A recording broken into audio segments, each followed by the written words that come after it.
दोस्तों, तालिबान ने जो कदम उठाया है उसने पूरी दुनिया की राजनीति को झकझोर कर रख दिया है। काबुल से उठी एक गूंज ने बीजिंग और इस्लामाबाद दोनों की नींदें उड़ा दी हैं। अमेरिका भी समझ नहीं पा रहा कि यह सब हुआ कैसे। जिस तालिबान का नाम सुनकर दुनिया आतंक की बात करती थी, आज वही भारत के साथ खड़ा दिखाई दे रहा है। ये बदलाव सिर्फ एक घटना नहीं बल्कि अंतर्राष्ट्रीय समीकरणों का नया अध्याय है। जब अफगानिस्तान के विदेश मंत्री आमिर खान मुत्ताकी नई दिल्ली पहुंचे और माइक उठाया, तब किसी ने कल्पना भी नहीं की थी कि अगले कुछ सेकंड में इतिहास बन जाएगा। उन्होंने एक शब्द बोला, चाबहार। बस इतना कहना था कि पाकिस्तान की सरकार में हड़कंप मच गया।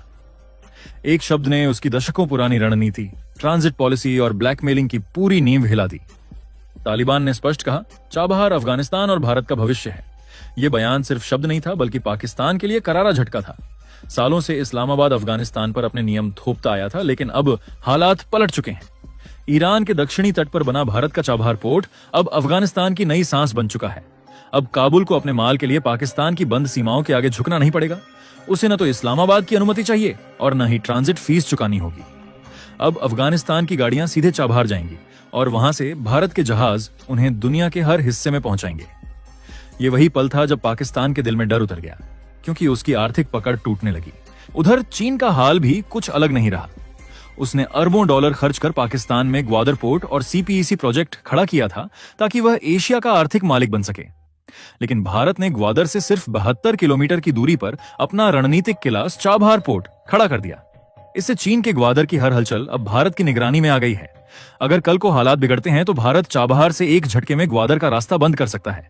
ऐसे में चीन की सप्लाई लाइन ठप पड़ जाएगी। यही वजह है कि बीजिंग के माथे पर अब पसीना छलक रहा है। दूसरी तरफ अमेरिका सोच में है कि जिस तालिबान को वह कभी आतंक का प्रतीक मानता था, वही अब भारत के साथ कैसे खड़ा हो गया। मुत्ताकी ने खुलकर कहा कि चाबहार पर लगे अमेरिकी प्रतिबंध भारत और अफगानिस्तान मिलकर सुलझा लेंगे। यानी अब तालिबान किसी के इशारों पर नहीं चलेगा, वह खुद निर्णय लेगा और उस फैसले में भारत उसका सबसे भरोसेमंद साथी होगा। यह बयान साफ दिखाता है कि दक्षिण एशिया की शक्ति संतुलन की दिशा अब भारत की ओर झुक रही है। पाकिस्तान की तो किस्मत ही पलट गई है। जो देश अब तक अफगानिस्तान से ट्रांजिट टैक्स वसूल कर अरबों डॉलर कमा रहा था, वे अब पूरी तरह अलग थलग पड़ गया है। अफगानिस्तान का व्यापार अब ईरान के रास्ते होगा और मुनाफा भारत के हिस्से में आएगा। पाकिस्तान के पास बचेगा सिर्फ एक कटोरा और कुछ खोखले वादे। कहानी यहीं खत्म नहीं होती। असली धमाका तो तब हुआ जब यह समझ में आया कि चाबहार सिर्फ अफगानिस्तान के लिए ही नहीं बल्कि पूरे सेंट्रल एशिया के लिए भारत का नया दरवाजा बन गया है। ये वही इलाका है जहां तेल, गैस, यूरेनियम और अनगिनत प्राकृतिक संसाधनों के खजाने छिपे हैं। भारत अब सीधे कजाकिस्तान, उज्बेकिस्तान और तुर्कमेनिस्तान जैसे देशों से जुड़ सकता है, बिना पाकिस्तान की अनुमति के। दशकों से भारत का सपना रहा है, कनेक्ट सेंट्रल एशिया। यह सपना अब चाबहार के जरिए हकीकत में बदल गया है। अब व्यापार, ऊर्जा और सुरक्षा तीनों मोर्चों पर भारत के लिए नए रास्ते खुल गए हैं। जब मुत्ताकी ने नई दिल्ली में बोलते हुए टैगोर की प्रसिद्ध कहानी काबुलीवाला का जिक्र किया, तो वह पल सिर्फ एक बयान नहीं था बल्कि दो देशों के बीच भरोसे का पुल बन गया। तालिबान के किसी नेता के मुंह से काबुलीवाला का नाम सुनना किसी चमत्कार से कम नहीं था। वह क्षण ऐसा था जब अफगानिस्तान और भारत के दिलों की दूरी मिट गई। अब दोनों के बीच का रिश्ता सिर्फ व्यापार तक सीमित नहीं रहा बल्कि भावनाओं का जुड़ाव बन गया। काबुल से आने वाला हर पिस्ता, हर बादाम और हर खुबानी अब भारत के बाजारों तक पहुंचेगा और साथ ही पहुंचेगा एक संदेश कि रिश्ते बंदूकों से नहीं, भरोसे से बनते हैं। यही है भारत की असली ताकत, उसकी सॉफ्ट पावर। भारत गोली नहीं चलाता, भरोसा जीतता है। आज तालिबान भारत के साथ है, पाकिस्तान को किनारे कर चुका है और चीन के ग्वादर सपने को ठेंगा दिखा चुका है। चाबहार अब सिर्फ एक पोर्ट नहीं रहा बल्कि यह भारत की नई शक्ति और कूटनीति का प्रतीक बन चुका है। भारत ने एक चाल में दो दुश्मनों को मात दी है। पाकिस्तान की भौगोलिक बढ़त अब खत्म हो चुकी है और चीन का सीपीईसी प्रोजेक्ट कागजों में सिमट कर रह गया है। भारत का सूरज अब सेंट्रल एशिया के आसमान में चमकने लगा है। यह केवल व्यापार नहीं बल्कि एक घोषणा है। भारत अब क्षेत्रीय नहीं, वैश्विक शक्ति बनने की दिशा में है। अब सवाल यह नहीं है कि भारत सेंट्रल एशिया में कदम रखेगा या नहीं, सवाल यह है कि वहां का अगला किंग मेकर कौन होगा।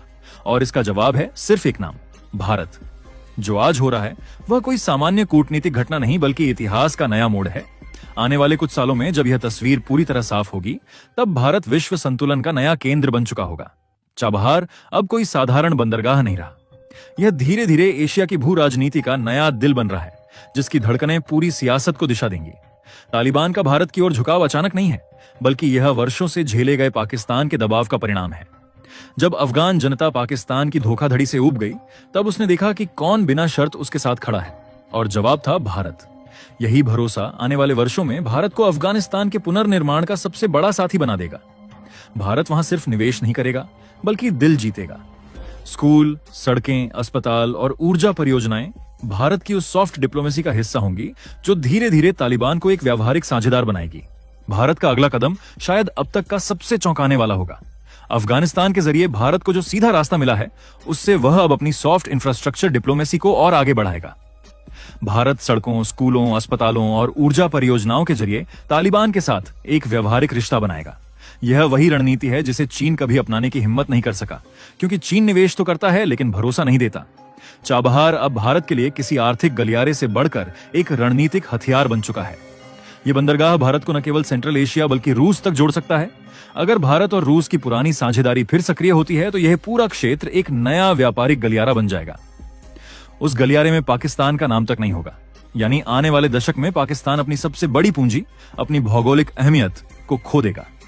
अब तक पाकिस्तान इस बात पर गर्व करता था कि उसके पास भारत और अफगानिस्तान के बीच का एकमात्र रास्ता है, लेकिन अब वही भौगोलिक ताकत उसकी सबसे बड़ी कमजोरी बन गई है। अफगानिस्तान और ईरान के जरिए भारत ने वह रास्ता खोल दिया है जिसमें पाकिस्तान की कोई जरूरत नहीं रह गई। यह भू राजनीति की सबसे शांत लेकिन सबसे बड़ी जीत है, बिना गोली चलाए, बिना धमकी दिए। अमेरिका की स्थिति इस पूरे घटनाक्रम में सबसे दिलचस्प है। वह तालिबान पर दबाव बनाना चाहता है, लेकिन अब तालिबान के पास भारत जैसा वैकल्पिक रास्ता मौजूद है। इसका अर्थ है कि भारत अब एक मध्यस्थ शक्ति यानी मीडिएटर पावर बन सकता है, जो एक ओर तालिबान से बात कर सके और दूसरी ओर अमेरिका से समझौते कर सके। बहुत कम देशों के पास यह दोहरा संतुलन होता है और भारत उनमें सबसे आगे है। यह वही स्थिति है जिसे भू राजनीति में संतुलन की नीति कहा जाता है। भारत अब पश्चिम और पूर्व दोनों को साथ लेकर चल सकता है। चीन के लिए यह सबसे बड़ा झटका है। वह सोच रहा था कि पाकिस्तान के रास्ते हिंद महासागर तक पहुंच जाएगा, लेकिन भारत ने उसके हर रास्ते पर निगरानी बिठा दी है। अगर आने वाले वर्षों में भारत और ईरान की नौसेनाएं मिलकर चाबहार को संयुक्त रूप से संचालित करने लगती हैं, तो चीन का ग्वादर पोर्ट सिर्फ एक शो पीस बनकर रह जाएगा। यह वही स्थिति होगी जब भारत समुद्री रास्तों का वास्तविक किंग मेकर बन जाएगा। भारत ने अपने दुश्मनों को न तो युद्ध से हराया, न प्रतिबंधों से, बल्कि रणनीति और भरोसे से घेर लिया। यही भारत की असली ताकत है। भारत ने यह साबित कर दिया है कि बदलते भू राजनीतिक दौर में ताकत सिर्फ सेना या हथियारों से नहीं आती, वह आती है भरोसे, साझेदारी और दूरदृष्टि से। चाबहार आज भारत की स्मार्ट पावर का प्रतीक है, जहां रणनीति दिल से मिलती है और दिल से बनता है इतिहास। भारत और तालिबान के बीच बढ़ रहे इस रिश्ते को लेकर आपका क्या कहना है? अपनी राय कमेंट में जरूर बताएं और इस वीडियो को एक लाइक करके अपने मित्रों तक शेयर जरूर करें ताकि उन्हें भी जानकारी मिल सके।